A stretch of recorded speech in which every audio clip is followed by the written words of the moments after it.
So this out of place gay kiss in this movie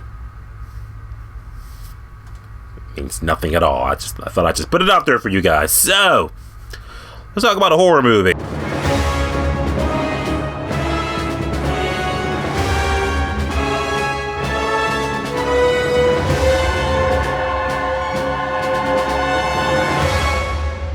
Clown the Cornfield is the newest horror movie to kick off the month of May. I just got back from seeing the movie early, and guys, oh boy. Yes, I know. Clown the Cornfield. What's that? Literally a horror movie that you have not heard of. Like maybe like only the cult following have heard about this movie. I got back from seeing the movie on good faith alone. I would just like, let's just see what it's about. So, is the movie good? It's not bad.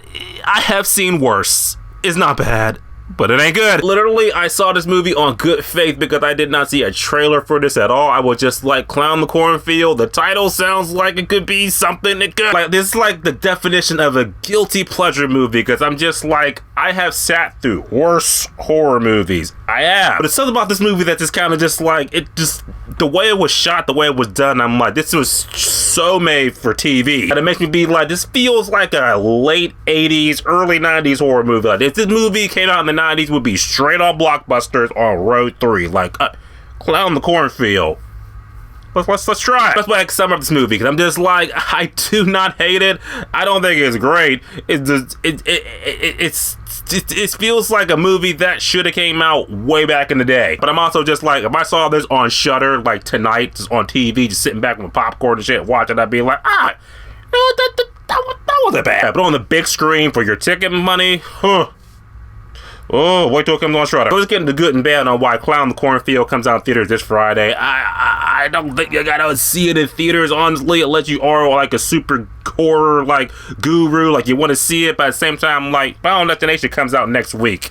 Save your money for that. For this movie, let's talk about it. Well, adding in the movie, I don't know none of the actors' names at all, and I ain't looking them up either. It's just, let's just say it harkens us back to that era where you got a bunch of 30-year-olds playing teenagers. And yeah, we're going back to that. The main girl in the movie, you know, she's pretty angsty, but she was just like, okay. Very cookie cutter, very generic, like, I mean, I care about her enough that I don't want to see her get through this shit. She's not an asshole. This goes back to that old school, you know, 90s horror movie where it's like, oh, new girl on the block, you know, like she's kind of spunky, she wants to fit in and everything like that. So she's kind of like us, our eyes and ears in the movie. So I appreciate that. Like I said, you're going back to the old stuff. But the character in the movie, what characters? Okay, plot the movie, more or less. Easy plot to follow. You got this new girl. She moves into this very hick town that's got one diner, one sheriff's office, one doctor's office, and it's got sort of a shady, dark past. So she makes friends with a couple of misfits, and then next thing you know, like, oh, strange things are happening now. The Clown in the Cornfield's fucking people up. That's the movie, more or less. It's a killer clown movie that's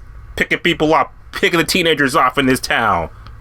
Yeah, 90s slasher. Okay, good in the movie. It's a horror movie. How's the horror? We're gonna say, like, on paper, the horror is good when the clown starts killing folks in the last half of the movie. The first half of the movie, we're kind of like, okay, clearly this person's about to get murdered. You're like, okay, it's kind of the typical horror movie cliches where it's like, oh, you know, hearing weird sounds in the house and then, like, going behind doors and then no one's there and shit. Next thing you know, the clown's there and fucking people up. Those were pretty, like, seen it done before. Nothing, dime a dozen. But I will say, like, when the clown starts getting the chainsaw, starts messing people up in the cornfield, and the kills get a little bit more creative, I was like, okay, now the horror is picking up and it's pretty good. Horror in the first half, nah. Horror in the second half, not bad. The good thing in the movie, like I said, it harkens back to the early 90s, late 80s type of slasher where it's like pretty light on story, pretty light on characters, but pretty decent on kills. Try to have this kind of like twist in the movie, but it's like, if you think about it for like 2 seconds and just kind of look at the entire cast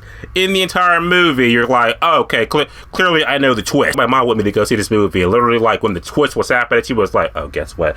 That's the killer. Next thing you know, the scene happened. It was like, oh, damn, Mom, you were right. Did you see this movie already? Not breaking a new ground, nothing like, oh, that cold classic killer right here. I thought it was a pretty safe, generic horror movie. That's best way to put it. At the end of the day, Clown the Cornfield, nothing I'm gonna write home to. It's a movie that I had a decent enough time, but I'm gonna remember this movie in like a week. Probably not. Kills in the movie were okay. Characters you don't give two shits about. Plot pretty easy to follow, and I just thought it was decent. Not knocking my socks off.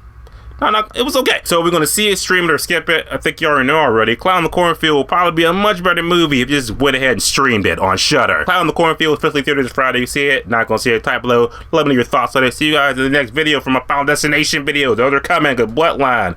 That's next week. And as always, subscribe. Until next time.